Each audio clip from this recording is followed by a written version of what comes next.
చైతన్య రథం ప్రేక్షకులకు స్వాగతం, నమస్కారం. నేటి మన చైతన్య రథంలోని వార్తలు. యువత చేతిలో దేశ భవిత, అవకాశాలు కల్పిస్తున్నాం, అందిపుచ్చుకోండి. సంస్థలను స్థాపించే స్థాయికి యువత ఎదగాలి. రెండున ప్రధాని చేతుల మీదుగా రాజధాని పనులు పునఃప్రారంభం. ఇక అమరావతి అన్స్టాపబుల్ అన్నారు చంద్రబాబు నాయుడు.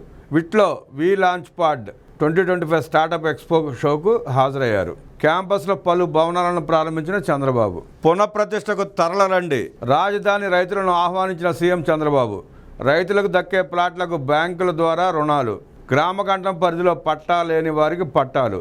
అంతర్జాతీయ ఎయిర్పోర్ట్తో భూముల విలువ పెరుగుతుంది. రైతు ప్రయోజనాలకు విరుద్ధంగా ఏ కార్యక్రమం ఉండదు.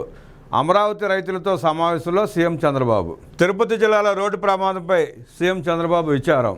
ఏపీ ఆత్మ అమరావతి, రాజధాని పునర్నిర్మాణ పనులతో అభివృద్ధికి ఊపిరి. ప్రధాని మోదీ పర్యటన విజయవంతం చేద్దాం. సభకు తరలివచ్చే ప్రజలకు అసౌకర్యం కలగకూడదు. త్వరలోనే 42 నియోజకవర్గాల్లో ఇండస్ట్రియల్ పార్కులు. ఆర్థిక రాజధానిగా విశాఖపట్నం, ఆధ్యాత్మిక నగరంగా తిరుపతి. అభివృద్ధి నిరోధక శక్తుల పట్ల అప్రమత్తంగా ఉండాలి. ఎన్డీఏ నేతలతో సీఎం చంద్రబాబు టెలికాన్ఫరెన్స్. మత్స్యకారుల సంక్షేమానికి పెద్దపేట. టీడీపీ రాష్ట్ర అధ్యక్షుడు పల్లా శ్రీనివాస్. గాజువాకలో ₹1.6 ఆర్థిక సాయం పంపిణీ. మోదీ సభకు లక్షలాదిగా తరలి రానున్న జనం. మంత్రి నిమ్మల రామానాయుడు. మోదీ పర్యటనపై హోంమంత్రి సమీక్ష.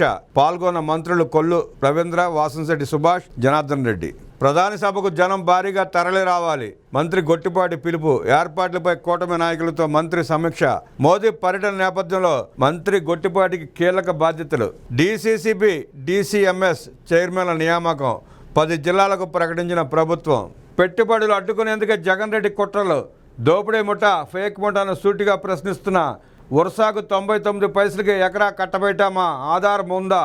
కడుపు మంటతో విష ప్రచారం చేయడం సిగ్గుచేటు. Swachh Andhra corporation chairman Komareddy Pattabhiram.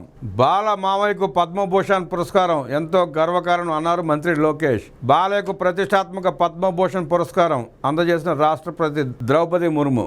బాలకృష్ణ మరింతగా ఎదగాలి అన్నారు చంద్రబాబు నాయుడు. ప్రముఖ సినీ నటుడు, హిందూపురం ఎమ్మెల్యే నందమూరి బాలకృష్ణ పద్మభూషణ్ అవార్డు అందుకోవడం పట్ల ముఖ్యమంత్రి చంద్రబాబు అభినందనలు తెలిపారు. రాష్ట్రపతి భవన్లో సోమవారం నిర్వహించిన పద్మ అవార్డుల వేడుకల్లో భాగంగా రాష్ట్రపతి ద్రౌపది ముర్ము చేతుల మీదుగా బాలయ్య పద్మభూషణ్ పురస్కారాన్ని అందుకున్నారు. ఈ సందర్భంగా సీఎం చంద్రబాబు ఎక్స్ వేదికపై పోస్ట్ పెడుతూ రాష్ట్రపతి చేతుల మీదుగా పద్మభూషణ్ అవార్డు అందుకున్న బాలకృష్ణకు నా అభినందనలు. కళ, సేవ, రాజకీయ రంగాల్లో తనదైన ముద్ర వేసుకున్న బాలయ్య మరిన్ని నూతన శిఖరాలు అధిరోహించాలని మనస్ఫూర్తిగా కోరుకుంటున్నానని పేర్కొన్నారు. దేశ భవిష్యత్ యువత చేతుల్లోనే ఉందని, ప్రభుత్వం కల్పించే అవకాశాలను అందిపుచ్చుకోవాలని ఏపీ సీఎం చంద్రబాబు పిలుపునిచ్చారు. ఉద్యోగంతోనే సంతృప్తి చెందకుండా సంస్థలను స్థాపించే స్థాయికి యువత ఎదగాలన్నారు. మే 2న ప్రధాని నరేంద్ర మోదీ చేతుల మీదుగా రాజధాని పనులు పునఃప్రారంభం కాబోతున్నాయని, ఏపీని ఇన్నోవేషన్ వ్యాలీగా తీర్చిదిద్దుతున్నామని, క్వాంటమ్ వ్యాలీకి అమరావతి కేర్ ఆఫ్ అడ్రస్ కానుందన్నారు. విట్వర్సిటీలో V launch pad 2025 startup expo షోకు సీఎం చంద్రబాబు హాజరయ్యారు. క్యాంపస్లో Mahatma Gandhi block, VV Giri block, Durgabai Deshmukh బ్లాక్లను ప్రారంభించారు. ఈ సందర్భంగా విద్యార్థులను ఉద్దేశించి సీఎం చంద్రబాబు మాట్లాడారు. ప్రధాని మోదీ చేతుల మీదుగా అమరావతి రాజధాని పనులు పునఃప్రారంభం అవుతాయి. నేను అందరిలా మాటలు చెప్పను, ప్రజలకు మంచి చేసి చూపిస్తాను. నాపై నమ్మకం పెట్టుకుని 29,000 మంది రైతులు 34,000 ఎకరాలు భూమి రాజధానికి ఇచ్చారు. అభివృద్ధిలో భాగస్వామ్యం అవుతామని రైతులు ముందుకు రావడం అభినందనీయం. 1991లో ఆర్థిక సంస్కరణలకు మన తెలుగు బిడ్డ పివి నరసింహరావు శ్రీకారం చుట్టారు. వాటిని నేను అందిపుచ్చుకున్నాను. భవిష్యత్ ఐటీ దాన్ని గ్రహించి దానికి అధిక ప్రాధాన్యత ఇచ్చాను. 14 నెలల్లో హైటెక్ సిటీ నిర్మించాం. ఇప్పుడు రాజధాని అమరావతిపై దృష్టి కేంద్రీకరించాం. నాసా నుంచి వాల్ స్ట్రీట్ వరకు మనోళ్లే. విద్యార్థులకు చదువు ముఖ్యం, చదువుతోనే విజ్ఞానం వస్తుంది. జ్ఞానాన్ని ఆచరణలో పెట్టాలంటే వినూత్నంగా ఆలోచించాలి. నాలెడ్జ్ ఎకానమీలో ప్రపంచవ్యాప్తంగా భారతీయులు ముందుంటే అందులో తెలుగువారు ట్రెండ్ సెట్టర్లుగా ఉన్నారు. మన తెలుగువారి జనాభా 5% అయినప్పటికీ ఐఐటీల్లో 20% సీట్లు మనవాళ్లే సాధిస్తున్నారు. సిలికాన్ వ్యాలీ నుంచి స్పేస్ ఎక్స్ వరకు, గూగుల్ నుంచి మైక్రోసాఫ్ట్ వరకు, నాసా నుంచి వాల్ స్ట్రీట్ వరకు అన్ని చోట్ల మన తెలుగువారే సత్తా చాటుతున్నారు. ఎన్టీఆర్ స్ఫూర్తితో P4కు శ్రీకారం. సమాజమే దేవాలయం, ప్రజలే దేవుళ్ళని నినదించిన ఎన్టీఆర్ స్ఫూర్తితో P4కు శ్రీకారం చుట్టాం.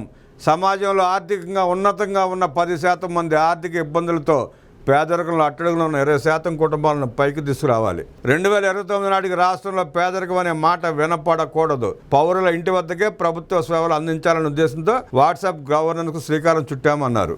అన్ని ప్రాంతాలను సమానంగా అభివృద్ధి చేస్తున్నాం. విశాఖపట్నం ఆర్థిక రాజధానిగా, తిరుపతిని ఆధ్యాత్మిక నగరంగా తీర్చిదిద్దుతాం. విశాఖ కొత్త ఎయిర్పోర్ట్, మెట్రోతో పాటు త్వరలో గూగుల్ రాబోతోంది. ఇప్పటికే విశాఖలో స్టీల్ ప్లాంట్ ఉంది. అనకాపల్లిలో ఆర్ఎస్ఎల్ఆర్ మిట్టల్ స్టీల్ దిగ్గజ కంపెనీ 1,00,000 కోట్లతో పెట్టుబడులు పెడుతోంది. రాయలసీమలోనూ స్టీల్ ప్లాంట్ నిర్మాణం చేపడతాం.